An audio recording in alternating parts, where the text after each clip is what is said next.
Today we're talking about ghosts, specifically women or female ghosts. The Taiwan History Podcast, Formosa Files, is made possible through the generous sponsorship of the Frank C. Chen Foundation. Formosa Files. Recently we did an episode on a ferry tragedy which took place in Kaohsiung in the summer of 1973. A small overloaded ferry was crossing a calm Kaohsiung harbor, crossing the short distance between Qijing Island and Kaohsiung. The passengers on this little ferry were heading to work at the Kaohsiung Export Processing Zone. The ferry overturned at the dock and 25 ferry passengers died. All the deceased were young unmarried women, and also girls because they were aged between 13 and 30. Their remains were interred in a cemetery on Qijing Island called the 25 Maiden Ladies' Tomb. In the following years, the small graveyard gave rise to accounts of the supernatural, tales of female ghosts. The 25 graves were moved later to a new location, and then finally in 2008, the individual graves were replaced by a single tomb with a Buddhist-themed sculpture, and it was renamed the Memorial Park for Women Laborers. Right. Some local feminist members didn't like the old name, the 25 Maiden Ladies' Tomb, with its use of maidens and the focus on the deceased being unwed. And the feminists also disliked the negative ghostly associations. And we explained the negative ghostly associations, that there were a lot of ghost stories associated with the graves, along the lines of young women trying to latch onto to attach themselves to passing motorists and riders at night. Well, apparently we didn't explain enough for a couple of listeners because we had people write in and say, hey, you guys jumped over all the ghost stories. Well, yeah, out of time constraints and also respect for the young women, we didn't want to focus on that aspect. But the ghost elements of the story and the wider cultural associations with ghosts, well, they're interesting, right? So let's cover it now. Yes, ghosts and Taiwan. Very, very interesting. Okay, let's go. At the heart of these ghost stories is the idea that the dead need to be worshipped in the afterlife. Women, traditionally at least, they're supposed to get married and be worshipped in the husband's family. They're not, according to strict tradition, supposed to be worshipped at the family ancestral altar. So dying as an unwed woman, it's a problem. Yeah, okay, so dying as an unwed woman is a problem, but there are some clever workarounds. One solution would be a so-called ghost marriage. And John, you wrote about this in your book, Formosan Odyssey. An acquaintance you knew who had married his deceased girlfriend years after she passed away. Yes, married an old girlfriend, though you don't need to have known the woman or girl in real life to marry her. The girl could introduce herself to a prospective husband in a dream, hello, would you like to marry me? Yeah. However, 22 of the 25 ferry victims appeared in the dreams of family members, and they said they were serving the gods in heaven, goddesses in heaven, and that the family should have a statue made for each girl and be put on the family altar.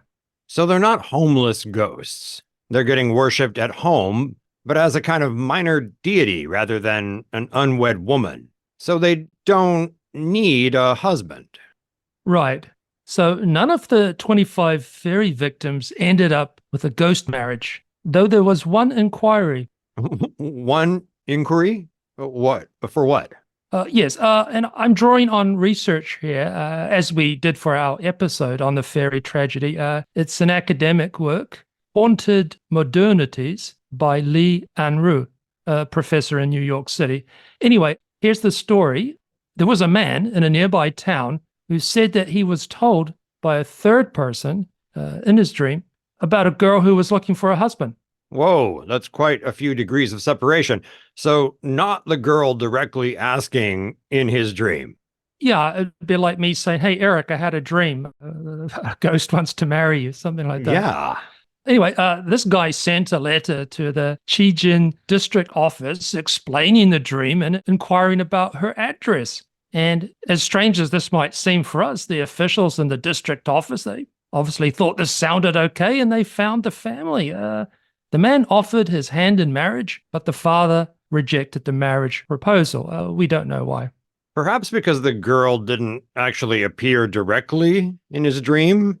And as we mentioned in the fairy tragedy episode, the deceased had appeared frequently in dreams of other family members. Yes. Okay, so John, we still haven't gotten around to telling any ghost stories related to the cemetery with 25 unmarried girls and women. All right. You want to remind people of the setting? You mean Qijing Island? Yes, you live in Kaohsiung, so... Okay. Qijing is a small island. It's about 8 kilometers long, but it's very narrow. I mean, like literally almost 500 meters across in some places. And it's right off of the Kaohsiung harbor, sometimes a 5-minute ferry ride, 10-minute ferry ride. But it's also connected to Kaohsiung downtown by a tunnel. And you're setting it up nicely for a typical kind of ghost story. A Kaohsiung taxi driver gets a ride over to Qijing Island. Yes. Okay, so borrowing from that book, Haunted Modernities by Li Anru. it's a late winter night, bitterly cold. Or, as bitterly cold as Kaohsiung gets, so, tropical winter temps. Hey, you're diffusing the dramatic tension with your unneeded aside, and you're making listeners in northern Taiwan jealous. Okay. So where was I? A cold winter night in Kaohsiung. Yes, a freezing cold winter night in Kaohsiung. Oh. And a taxi driver has dropped off a passenger in Qijing Island and is returning to Kaohsiung. While passing by the 25 maiden ladies' tomb in Zhongzhou village, located near the tunnel mouth on the Qijing side, he notices someone trying to wave him down to stop. Yes, he thinks it's an odd place and time for a ride, a remote, deserted stretch, and at this time of night, not especially safe for the person who is a good-looking young woman. She gets in the taxi and tells the driver to take her to Kaohsiung. And she explains, I'm getting married early tomorrow morning. I'm worried that I won't have enough time to get myself ready before the groom comes to collect me. So I'm going to Kaohsiung to have my hair done early. The driver follows her instructions, drives through the tunnel under the harbor. Again, it's about in 5-10 minutes, and stops the taxi in a dark alley. After paying the fare, the young woman asks the taxi driver to come back in an hour because she needs another ride home. It's very late, and the driver's exhausted from a day's work, but he comes back an hour later to pick up the young woman, who looks gorgeous after having her hair done, and the driver takes the same route back to Qijing Island. So to keep awake, the driver's chatting with the passenger, and he learns that the young woman has lived a pretty harsh life. She's from a poor family, so she quit school to become a factory worker in the export processing zone. Her wages go to supporting her family, including her brother's educations. But a new life is about to begin. She's finally found a good man to marry, and she's getting married tomorrow. The driver's tired, and the conversation dries up. They're quiet for a while. They pass through the tunnel, and they're coming close to the 25 maiden ladies' cemetery, where the young woman first got into the taxi. So the driver offers his congratulations. I wish you all the best for your wedding day and marriage. And where's your house? Where should I drop you off exactly? But there's only silence, dead silence. Yes, he looks in his rearview mirror. She's not there. He pulls over, checks the backseat area. She's vanished. He feels shocked. Has he been driving a ghost around, or maybe he's losing his mind? So he drives home. When he wakes up the next morning, he looks at the money, the paper bills that his passenger had paid him, and discovers that it's spirit money, ghost money, the kind of money Taiwanese burn for the deceased to use in the afterlife. Wow. It's a bit like that classic vanishing hitchhiker tale, which seems to be international. But here we have a story with a few local twists. And there are numerous variations on this story. For example, sometimes it's a motorcycle rider who suddenly gets a passenger behind him. But Eric, I'm sensing some disappointment in your eyes at the ending. Let me guess. You think it's a shame to have a beautiful lonely ghost and not get to have some romantic element?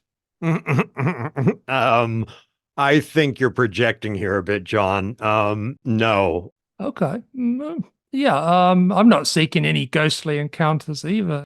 Even in my dreams, which are achingly mundane. My dreams consist of things like grocery shopping. Okay, ghosts and dreams. There's often a connection between the two, and it reminds me of that ghost story that you wrote about. I've read it. I think listeners would be interested. Okay, it's a ghost bride story, a living man marrying a deceased woman. And it's a little different in that they knew each other in real life. And she also appeared in his dreams. Right. So in the classic ghost bride story, it's either an appearance in a dream or there's another way involving a poor innocent guy walking down some rural back road. He sees a red envelope lying on the road, the kind you give money for at weddings or, Chinese New Year. He reaches down and picks it up. There's money inside. Hey, a lucky find. But no, it's bait put down to trap a would-be husband for a ghost. Perhaps the family has been suffering a run of sickness and misfortune, and they may suspect a bad spirit at work inside the household. Perhaps the spirit of a girl who died in childhood. Right. Traditionally, as in, let's say, 2 generations ago, not uncommon, but not done now. Yeah. So in the old days, red envelope, as you said, strategically placed to tempt a passerby, and a family waiting and hiding, and someone picks it up and out jump the family, and a lucky guy has just become the bridegroom. It's hard to imagine, isn't it? But Yeah. refusal could mean the ghost seeking retribution for the snub, and there was an incentive given in the form of dowry offered for the acceptance of this ghost marriage. Right. A dowry is a payment to the groom and his family. So they try to make the wedding ceremony for these ghost brides as much like a normal one as possible. The girl is represented sometimes by an ancestral tablet, sometimes by a dummy made out of wood, paper, or cloth and dressed in a wedding gown, which I prefer the tablet. The gown is creepy. Yeah. The husband doesn't have any obligations to his in-laws, but he has to keep the ancestral tablet of the bride on his family altar and provide it with sacrifices. The ancestral tablet. Okay, so that's a tablet, a strip of wood with the name of the ancestor inscribed on it. And these are placed on the altar. I think we've all seen these altars in people's homes, right? Mm-hmm. Okay, so while we're explaining things, perhaps we should explain why there aren't any cases of male ghosts wanting to get married. It's not simply that they enjoy the ghostly bachelor lifestyle. Right. Like we mentioned before, the reason lies with the nature of ancestor worship and the Chinese line of descent being through men. Yes. What is that called these days, John? The patriarchy? Yeah. So if a woman is to be worshipped, she needs to have a husband and children. And in this way, a ghost marriage is a lot like a girl being adopted into a family. Right. But going back to my acquaintance, let's use the name Fred. Now he's about 60 years old, from Jiayi County, and married to a ghost. Okay, I'll read from your book. Quote, it says, so this is Fred speaking. I was 19 and studying at an agricultural college in Pingdong. One day, my brother arrived at the school and told me the news that my girlfriend had been killed in a car accident. I cried all the way back. I saw her lying in a coffin at her house and promised to marry her. When he was telling me his story, he was quite emotional. I could see his eyes glassing over at the memory of his sweetheart. He obviously still loved her very much. They'd been together for 3 years and would have gotten married in a few more years. Sad. Okay, so reading again, here's Fred continuing. About a month after the funeral, her grandmother suddenly died. This was very strange because the grandmother had been very healthy. A feng shui master said that the coffin had been buried on the wrong day and in the wrong place. They dug her up, but the problem was that they needed to wait about a month for an auspicious day, So the father had to stand guard over the coffin, which was sitting on the ground in the cemetery. It was terrible, chasing away cats and dogs for all that time. And I should add, John, that, these days coffins in Taiwan are very rare. Yes. Back in the day, I don't know how many people were actually buried, but these days it was probably like, what, 90+% cremation? Yes, good point. When I asked Fred if his girlfriend had spoken in a dream, he said, "She first appeared in my mother's dream. My mother is a spirit medium, so she consulted her deity, the goddess Mazu, with the use of a divining chair. She and another person took the sedan chair, this small divining chair, and it started shaking around. And the arm of the chair scratched marks on a table which was spread with incense ash. Mazu said that my girlfriend was sad because she was in ghost jail. Young people who die go to jail to wait until they're older and can leave. We had to burn ghost money for her and also for her jailers, bribe them the same way we bribe officials, who would then treat her better and maybe let her out early." Really interesting, huh? How the Chinese or the Taiwanese thing follows, real life. Yeah. The heavenly realm is like a mirror of bureaucracy on earth. Yeah, very much so. Yeah, very different from the Western tradition. Okay, so quoting, this is Fred again. "A strange thing happened while I was still at college. I got a rash and red spots all over my body. The doctor at the hospital said there was nothing wrong with me, but gave me an injection anyway. It didn't work." Oh, so Taiwanese, sorry. Yeah. "When I called my mother, she said she dreamt about my girlfriend a few days before. My mother consulted Mazu again, who, speaking through the chair," so that chair you were just talking about, a divination chair, "wrote some words on paper." I know this is kind of complex to understand audibly, but yeah, so the chair supposedly moves and then writes words on paper.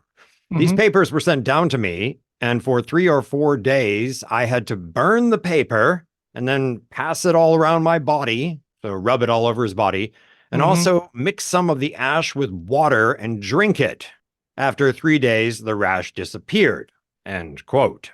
An interesting aspect of this case, and it's jumping ahead here, is that the marriage to the deceased girlfriend occurred a decade after the death. He actually married his dead girlfriend the afternoon before his real wedding, the wedding to his real wife, and that was when he was 30 years old. Okay, so he married the dead spirit girlfriend the afternoon before he married a live woman that would be his wife going forward. Yes. Wow. And what a time gap. Yeah, 11 years. An 11-year ghostly engagement. Fred's explanation was, "It was my promise to marry her first, and I kept it."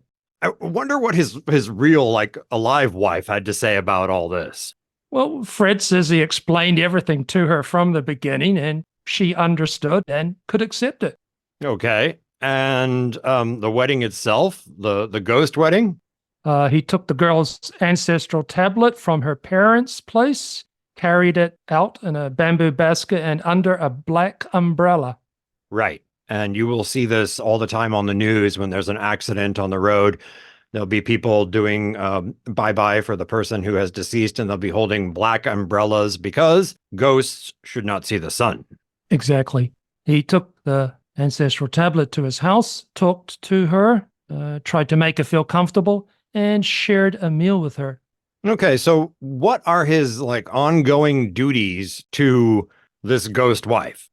To worship her every year. On Tomb Sweeping Day, April 5th, you'll go to her grave, tidy it up.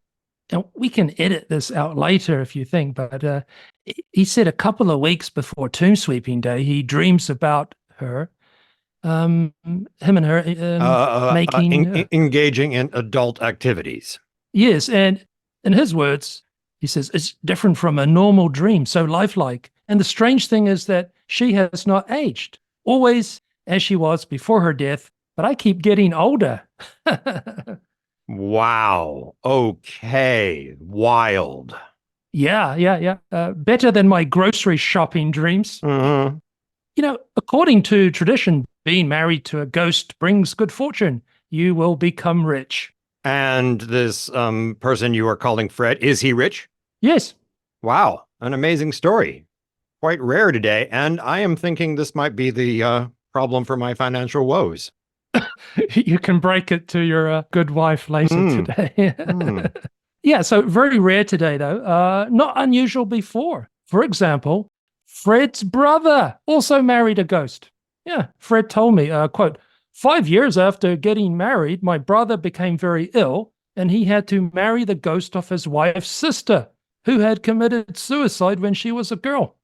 Yeah, so sorry for all this depressing death stuff, but it's really a very interesting look at culture, religion, and Taiwan, how it all mixes together. And, I recall reading your book, and an interesting point was regarding Fred's ghost marriage, that in the years between his girlfriend's death and their wedding, he actually experienced a change of heart about religion and superstition. And he had doubts about whether ghosts were real or, was he just deluding himself? Yes, amazing. Yes, you're right. In his words, quote, I think it was a reaction against my mother's superstitions. All my life, ever since I was young, this ghost, that message, that warning for me not to go out at night because I might see a ghost. I got sick of listening to it. And then you asked him whether he believed in all the religious things he had done. Yeah, and he said, in the beginning, but not later. He said, I wanted to marry my girlfriend because I loved her and because I promised it. And also for the peaceful feeling. Even if you're not sure something is true, it makes you feel better. So he believed it in the beginning, but later came to not believe it. Yeah. Wow. So many things here, a romantic element. I love that twist in the tale. But more to me, the really interesting thing here is that it really encapsulates Taiwan beliefs. So it's very fair to say that Taiwanese beliefs are, by our standards, incredibly superstitious, but not crazy. Yeah, I don't know how to put it any other way. They just sort of follow the culture rather than, fight it, I guess. Yeah, that sums up my treatment of it, I guess. Easier to go along with it sometimes. Do you know what I mean? I do. So I'm not a believer in, the supernatural, but this year is my year. I'm a dragon, and people who know this know that being a dragon in a dragon year is not necessarily a good thing. It's called this Fan Tai Shui. So you need to go to a temple. You need to have yourself blessed. You need to light a little candle. You pay for that. But I'm not really into all of this. And my wife knows I'm not into all of this, but she went anyway and did it for me, and then brought me back a blessed coin and said, could you just carry this around in your wallet for good luck? And I'm like, sure. It's not going to hurt anybody. No harm, no foul kind of thing. It kind of sums up Taiwan's way of approaching it. Absolutely. Well, I've got too many stories to tell you. We'll keep those for another episode. Anyway, hope you found some interesting and educational stuff from that. Thank you for listening to Formosa Files. I'm Eric Michael Smith. I'm John Ross.